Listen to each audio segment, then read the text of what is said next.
Кызыктай киши. Күн сууктап калган октябрь айынын баштарында бир чоочун киши Дин шаарына жакындап келатты. Узак жол жүрүп келаткандыктан абдан чарчаган жаны бир бакка жөлөнүп отура калды. Чай кайнамдай убакыт эс алган соң кайрадан жолго чыкты. Күн батаарына аз эле калган. Караңгы кирип кете электе шаарга жетип, түнөп алуу үчүн жай табыш керек деген ойдо болчу. Шаарга киргенде алдынан чыккандар таңыркап, жардана карап жатышты. Үстүндөгү самтыраган кийимдери көргөн жандын көңүлүн буруп турчу. Өзү орто бойлуу, чымыр денелүү немеле. 45-50 чамасындагыдай көрүнөт. Ал эми кийими болсо, деги аныкындай 40 чамачы кийим кийген киши ошол күнгө чейин ал шаарга келген эместир. Бир караганда эле үстүндөгү калың кездемеден тигилген эски костюмуна көз урунат. Ал костюмдун далы жактары жана чыкканактары жамаачыланган. Тигиштери одурайып, кесек тигилгендиктен көзгө комсоо көрүнчү. Топчулары үзүлгөн көйнөгүнүн жакасы төөнөгүч менен кымтыланган. Шымынын тизелери да жамаачы, бага электеринен тамтык жок. Салаа болуп айрылып кеткен. Бир канча айдан бери тегиз делелеги көрүнүп турган чачтары үксүйүп, тикенге айланган. Уйпаланган сакалын чаң басып, бозоруп кетиптир. Колуна таягын кармап, жонуна баштыгын салынган бул мусаапыр кептенген кишини көргөндөр улам бурулуп, бүйүрү кызып бара жатты. Ал киши өзүнө таңыркап карагандардын бирөөсүнөн мэриянын имаратын сурады. Айтылган көчө менен жүрүп отуруп, имаратты таап, кире бериштеги күзөтчүлөргө салам берди. Алар алык алмак турсун аң-таң болуп карашты. Үндөбөй карап турган күзөтчүлөрдүн көз алдында мэрияга кирди да, көп убакыт өтпөй кайра сыртка чыгып, жолун улады. Күн батып, иңир кирип калган. Сураштырып жүрүп шаардагы эң жакшы мейманканалардын биринин дарегин алып, ошол тарапка жол тартты. Көп өтпөй мейманканага жетип келди. Жарым жартылай ачылган эшиктен кирери менен мейманкананын ээсинин сыпаа үнү угулду. Сизге эмне керек, урматтуу? Тамак, анан түнөгөнгө орун болсо, деди чоочун киши. Кожоюн, ошол элеби, алар бизде дайым даяр, деп жооп бергени менен ал кишинин жүзүн көрө элек болчу. Башын көтөрүп, анын келбетин, үстүндөгү кийимин көргөндө гана мындай деди. Тамак менен жатчу жерди табабыз, бирок акчаңыз болсо гана. Кожоюндун сөзүн угуп, аргасыз жылмайган мусаапыр чөнтөгүнөн капчыгын сууруп чыгып, мынакей, акчам бул жерде, деди. Андай болсо, маселе жок, буйругуңуз орундалат, деп шыр кетти кожоюн. Кожоюндун макулдугун алган соң жонундагы баштыгын эшиктин түбүнө таштады да, мелмилдеп ысып турган мештин жанына көчүп басты. Дин шаары тоонун арасында жайгашкандыктан октябрда түнкүсүн кыйла эле суук болуп калчу. Анткени менен кожоюн ары бери өткөн сайын мусаапырдын кийимдерине көз жүгүртүп жатты. Ал жылынып отурган мусаапырга шек билгизбей, колуна тие калган кагазга бир нерселерди шилтей салып, мэрге жеткир деп кызматчы балага карматты. Баракты колуна кармаган бала мэрияны көздөй тыс койду. Катта чоочун кишинин бул жолду түспөлү сүрөттөлүп, бул кишинин кооптуу же кооптуу эместиги суралган болчу. Мындан эч кабары жок отурган жолоочу тамак качан келет, деп сурады. Кожоюн, дагы бир аз күтө туруңуз, даяр болгондо алып келем, деп жооп берди. Түнкү түрткүнчүк. Кожоюндун максаты жолоочуну алаксытып туруу эле. Себеби кылар иши бир аздан кийин бала алып келчү маалыматка жараша болмок. Бир топтон кийин мэрияга кеткен бала энтиге чуркап кирди да кожоюнга кат узатты. Аны окуп алып Беркинин өңү кубара түштү. Натыйжада ачуулуу үн менен жолоочуга бир тийди. Сизди бул жерге кабыл ала албайбыз, кечирип коюңуз. Жолоочу таң кала кожоюнга бурулду. Эмнеге? Акча бербей коет деп коркуп турасызбы? Жок, бул жерде маселе акчада эмес, башка себептерден улам жаткыра албаймын. Мени кабыл албаганыңыздын себебин билгим келет. Кожоюн ого бетер кыжырданды. Себебин айтууга милдеттүү эмесмин. Эгер ошондой эле билгиңиз келсе, анда орун жок. Анда короого деле жатып алайынчы. Болбойт, ал жерде аттар бар. Менин аттарга зыяным деле тийбейт. Бир бурчка бүрүшүп жатып алам. Бул маселени тамактангандан кийин сүйлөшсөк кантет, деди жолоочу тайсалдай. Кожоюн көшөрдү. Мен сизге тамакта бере албайт экенмин. Жолоочу мештин үстүндө боркулдап турган тамакты жаңсап: Сиз мени менен тамашалашып жатасызбы? Бул тамактар ким үчүн анда? Мен эмне, кардар эмесминби? Деди. Акыры кожоюндун да чыдамы кетти.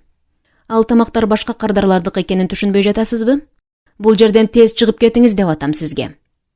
Жолоочу тескери бурулуп жылына баштады. Кожоюн анын кулагына эңкейип мындай деп шыбырады: Мен сиздин атыңызды билем. Жан Балжан деген ким экенин да билем, жада калса. Сиз ичке киргенде эле кийимиңизден шектенип, сизге байкатпай жардамчымды башкармалыкка жөнөтүп сиз тууралуу сураткам. Алардын берген жообу колумда. Мына, деп баракты жолоочуга көрсөттү. Каттуу окуган жолоочу сыртынан жылмайганы менен ичинен каңырыгы түтөп мейманканадан чыгып кетти. Босогон аттары менен кожоюн ал жердегилерге бул кишинин кооптуу киши экенин тастыктаган алакандай катты жарыя окуп берди. Мейманканадан куулган киши ары ачка, ары чарчаган бойдон шаардын көчөлөрүн аралай басып баратты. Бир топ баскандан кийин алдынан чыккан бир жигиттен баш калкалаганга жай сурады. Жигит артта калган мейманкананы сунуштаган соң, шаардын чыга беришинде дагы бир мейманкана бар экенин айтып, жолоочуну ошол жолго салды. Кайрадан үмүтү жанган жолоочу тезирээк жылуу жерге жетүүнү каалап, ылдамдай басты. Акыры айтылган дарекке келип, эшикти такылдатты. Ким бул? Деп сурады кожоюн эшикке жакындап келатып. Курсагын тойгузганга жана бир түнөп кеткенге жай издеген бирөө. Кожоюн эшикти ачып: Сиз эң туура дарекке келдиңиз, мырзам. Бизде жатканга жер да, тамак да дайым даяр, деди.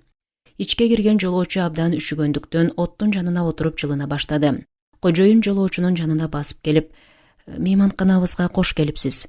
Сиз жылына бериңиз, тамагыңыз жакында даяр болуп калат, деп меймандос немедей кайпактап. Бөлмөдө башка кардарлар да бар эле. Алар бул мусаапырды таңыркай карап жатышкан кезде сырттан дагы 2 кардар кирип келди. Алардын бирөөсү бул мусаапырды кубалап жиберген мейманканадан келатыптыр. Көрсөтүлгөн жерден орун алып жатып, тегинде отурган жолоочуну дароо тааныды. Ошол замат ордунан туруп, кожоюндун кулагына мурунку мейманканада өткөн окуяны, ал жерде айтылган сөздөрдү шыбырады. Чоочун киши тууралуу айтылган кабарды угаар замат кожоюндун ырайы бузулду. Мештин түбүндө кактанып отурган жолоочуну ийинге тугуп: Бияктан кетип калыңыз, деди. Демек, сиз да билет экенсиз да. Ооба, мен сиз тууралуу жетишерлик билем. Тигил мейманканадан куулганыңыздан да кабардармын. Жолоочунун кабагы суз тартып: Эми мен кайда барам жети түндө, деди улутуна. Кожоюн өктөмүн менен: Каякка барарыңызды мен кайдан билейин? Бирок бул жерден эртерээк чыгып кетсеңиз жакшы болоору анык, деди. Жолоочу ал жерге да батпасын түшүндү. Кежирленүү пайда бербесин ойлоп, баштыгын көтөрүп жолго чыкты. Кайрадан эптеп түнөп алганга жай издеп жөнөдү. Мейманканаларга кире албаган соң түрмөгө барып, кагылгасын такылдатты. Кароолчу эшикти ача бергенде шапкесин чечип, сылык учурашты да: Өтө кыйын абалдамын. Канча издесем да баш калкалаганга жер таба албай койдум. Мүмкүн болсо, мени бир түнгө жаткыра аласыңарбы? Түрмө мейманкана эмес. Мейманканаларга барыңыз. Биротоло камалгыңыз келип жатса, анда сизди туткундайын, деп кыйкырды. Түрмөдөн да оюндагыдай жооп уга албаган соң, ээн көчөдө ден дароо болуп басып жөнөдү. Каякка баратканын, канча басканын өзү да билбейт. Бир билгени абдан үшүп жатты. Бүт денеси талыкшып, кирпиктен тартса жыгылчудай шалдырайт. Бир үйдүн терезесинен жарык чыгып турганын байкап, жакындап келди. Чекесин айнекке такай калып, ичине көз жүгүрттеле жаркыраган татынакай бөлмө экен. Ортого дасторкон жайып коюшуптур. Атасы окшойт. 2 баласын ойнотуп атыптыр. Бурчта тизилип турган бир канча отургуч көзгө урунду. Жолоочу терезени акырын 2-3 жолу тыкылдатты. Үйдөгүлөр укпаган соң дагы бир канча жолу каккылады. Үйдүн ээси ордунан туруп, эшикти көздөй басканы көрүндү. Анын айылдан жакында эле көчүп келгени байкалып турат. Чырагын кармай келип эшикти ачты да: Келиңиз, бир нерсе сурайт белеңиз, деди. Жолоочу тартынып: Ооба, түнөй турган жерим жок. Бирок акчам бар. Бир түнгө баш бааник издеп жүрдүм эле. Жардам бере аласыздарбы? Деп өтүндү. Макул, жардам берели, деди. Бирок негедир кайра шектене түштү да жолоочудан: Жакын жерде мейманкана бар. ошол жерге барып көрдүңүзбү? Деп сурады. Албетте, биринчи ошол жерге бардым. Башка мейманканага да барып көрдүм. Экөө тең киргизбей койду. Жолоочунун жообун угаар замат үй ээсинин өңү бузулду. Дароо 3-4 кадам кетенчиктеп чыракты үстөлдүн үстүнө койду да, дубалда илинип турган мылтыгын алып, жолоочуну карай сунду. Сен кокус жанагы киши болуп жүрбө? Деп кыйкырды ал. Артынан оору деп ызырынды. Бул жорукту көрүп эси чыккан аялы эки баласын кучактап, күйөөсүнүн артына корголоду. Үйдүн ээси жолоочуну баштан аяк сыдыра караган соң, "Жогол бул жерден!" деп бакырып, мылтыгын алдыга суна жүткүндү. Жолоочу жалбарып жиберди. Жарайт, кетем. Мен силерди түшүнүп турам. Бирок аябай суусадым. Бир чыны суу берип койгулачы, сураныч. Кожоюн ого бетер ызырынды. Мээңди чачыратат электе, жоголуп кет! Ошентти да эшикти тарс чапты. Бул жерден да жолу болбосун түшүнүп, башын шылкыйткан бойдон жолго түштү. Түн уртулуп калган. Альпы тоолорунан зырылдаган зыркаар уруп тургандыктан бечаранын сай сөөгү какшап барат.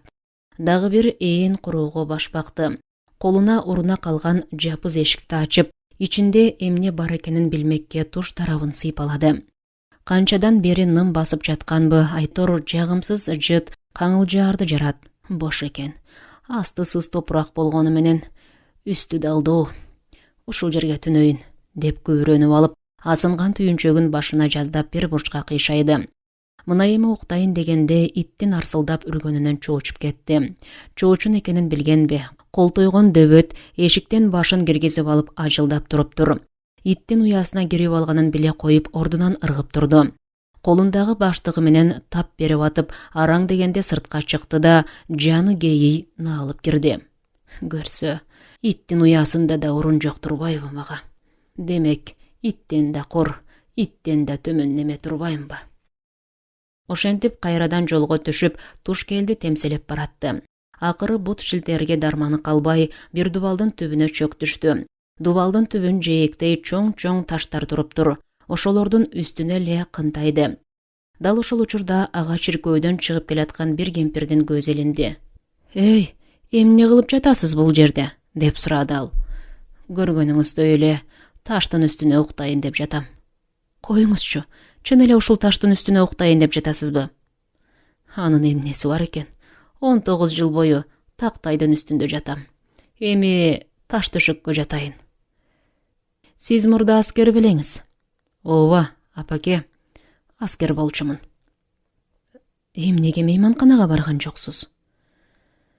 "Менин ал жакка төлөгөнгө акчам жок", деп жооп берди жолоочу.